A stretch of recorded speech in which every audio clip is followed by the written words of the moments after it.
An everyday situation. A man suddenly clutches his chest, gasps for breath and collapses. A race against time begins.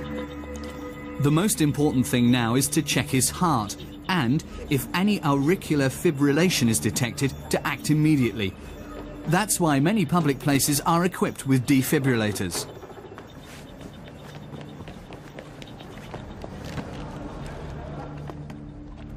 The instructions for those administering first aid are quite clear. First of all, the unit automatically prints out an electrocardiogram, or ECG as it's known.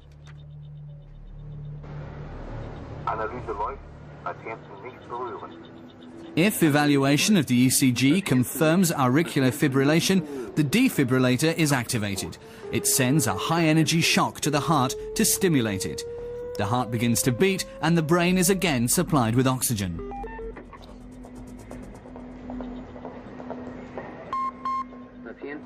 Speedy action can save lives because most cases of sudden death from cardiac arrest are the result of auricular fibrillation. One of the most important pieces of equipment for diagnosing cardiac malfunction is the electrocardiograph. It was developed by a Dutchman, Willem Einthoven.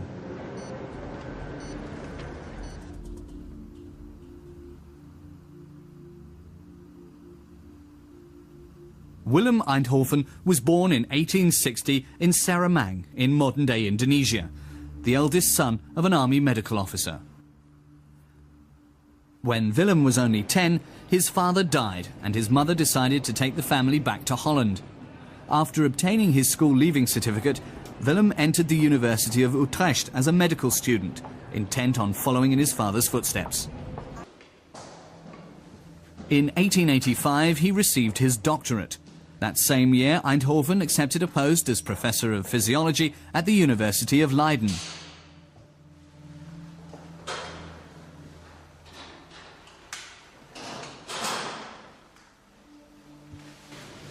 There, he also began to study the effects of electricity on the human body. Attempts at using electricity for medical purposes had been made from earliest times. Even the ancient Greeks, it said, treated disorders with shocks from electric rays. The annual report of the Royal Human Society for 1774 describes how electric shocks were successfully used to resuscitate a child. In 1840, German physiologist Emile de Bois-Reymond used electrical measuring equipment to show that weak current flows in the nerves and muscles. He proved that the nerves receive and transmit stimuli by means of electrical impulses.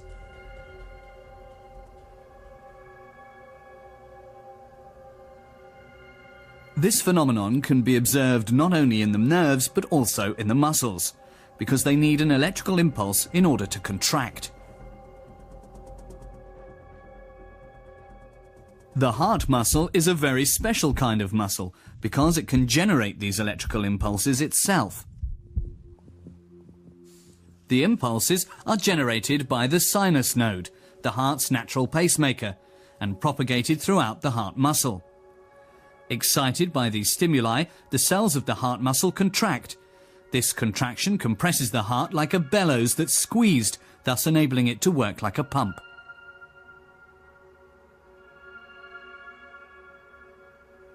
The heart contains 4 cavities, the right and left atrium and the right and left ventricle, which are sealed off by cardiac valves.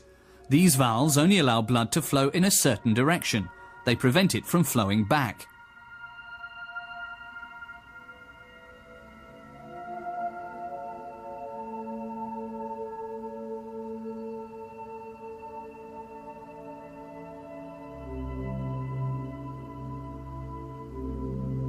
The right side of the heart pumps oxygen-poor blood to the lungs, where it receives a fresh supply of oxygen. The left side of the heart pumps oxygen-rich blood to the body. The muscles then relax and the cycle begins again. This cardiac activity also causes changes in voltage potential to occur on the surface of the body. These changes follow the rhythmic contractions of the heart muscle. In London in 1887, physiologist Augustus Désiré Waller succeeded in measuring these changes of electrical potential in tests carried out on his bulldog. However, Waller was unaware of the medical significance of his work. In 1895, Willem Einthoven began to repeat Waller's experiments. He developed a standardized method of recording changes of electrical potential, which he called an electrocardiogram, or ECG for short. In the graph that was recorded, Einthoven identified certain prominent waves, which he named alphabetically P, Q, R, S and T. These letters, which are still used today, denote the individual phases of cardiac muscular contraction. Muscular stimulation in the form of electrical impulses originates in the sinus node located in the right atrium. The stimulus is transmitted to the atrium and makes it contract. On the ECG, this phase is visible as a P wave. The impulse then reaches the atrioventricular or AV node, where it is passed on from the atria to the ventricles. The main function of the AV node is to delay this transfer so that the atria and the ventricles contract one after another. This delay function of the AV node can be seen on the ECG on the segment between the P wave and the QRS complex. From the AV node, the stimulus then spreads to the two ventricles. On the ECG, this is the QRS complex. The ST segment reveals the onset of impulse attenuation in the ventricles. During the T wave, the electric charge in the ventricles is restored. One electrocardiac cycle has now been completed. After a certain pause, the next cycle begins. The shorter the pause, the higher the cardiac frequency.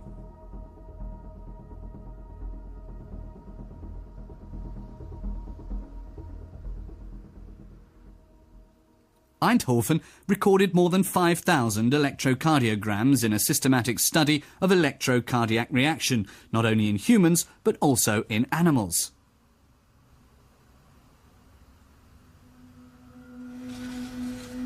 With the help of a device normally used in telegraphy, Einthoven developed a measuring instrument which enabled him to record the minute differences in electrical potential on the skin on a photographic plate.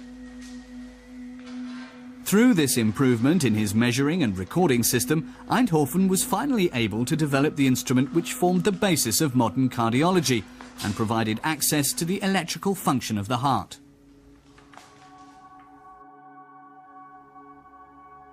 Einthoven stipulated how the electrodes were to be attached to the body, one each to the left and the right arm and one on the left leg. The differences in potential between these 3 points are measured and portrayed on 3 different ECG graphs, known as derivations. The Einthoven derivations are still used today by emergency services.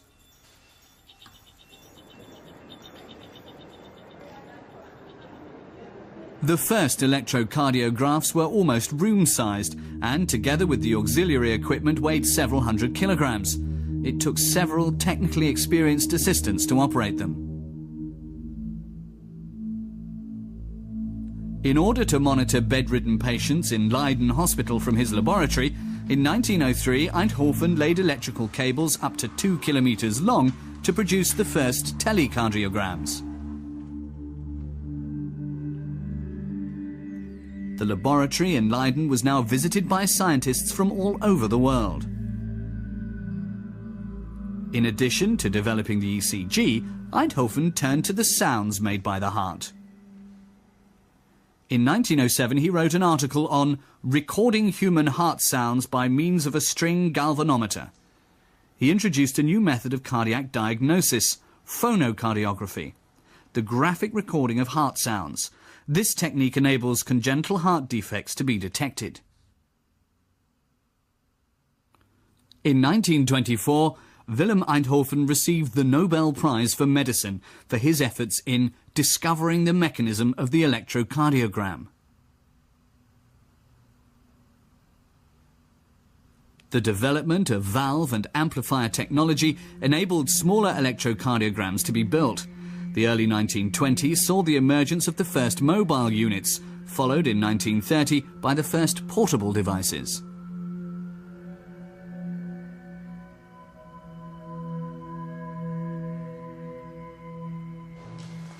Willem Einthoven never witnessed these developments. He died on September the 28th, 1927. But through his electrocardiographs, he had made his name immortal in the field of medicine. The ECG has been used for monitoring patients and for long-term recording ever since the 1950s. Electrocardiography has become the most important diagnostic method in cardiac medicine. Often the ECG also forms an integral part of routine health checks. The graph tells the doctor if the patient is suffering from arrhythmia or whether there is a problem with the propagation of electrical impulses in the heart muscle. Characteristic changes in the ECG graph enable heart disease to be diagnosed, like an impending heart attack, and even one that occurred some time ago.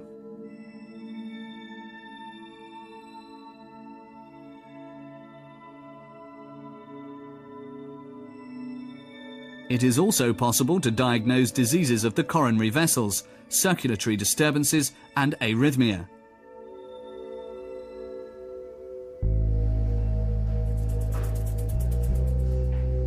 Today, the electrocardiograph is an indispensable part of cardiac diagnosis. Mobile ECG units can be used everywhere. With the help of cell phones, doctors can transmit data straight to a specialist at hospital who then makes the diagnosis and decides on the treatment.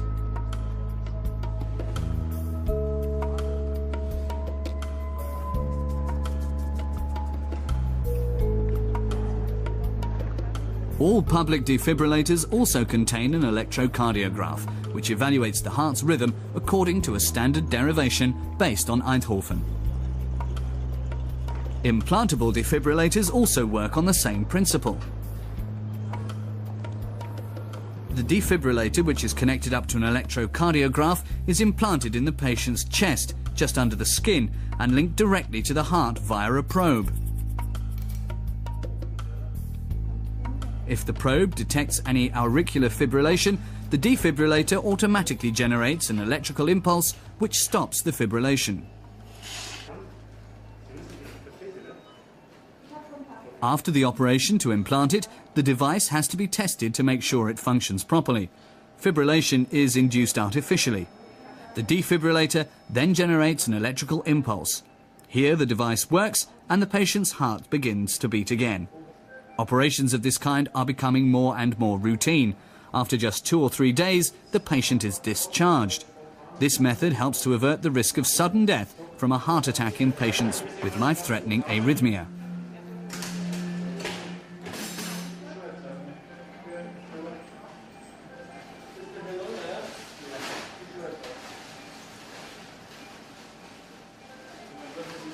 Doctors today use other types of electrical diagnostic equipment which function similar to an ECG, like an electroencephalogram, EEG for short.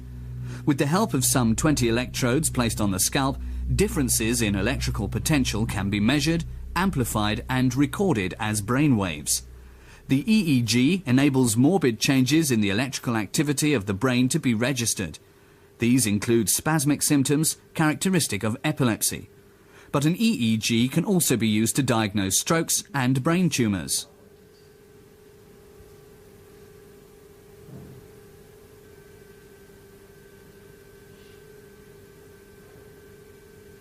Through his basic research, Willem Einthoven made a major contribution to the development of these diagnostic methods.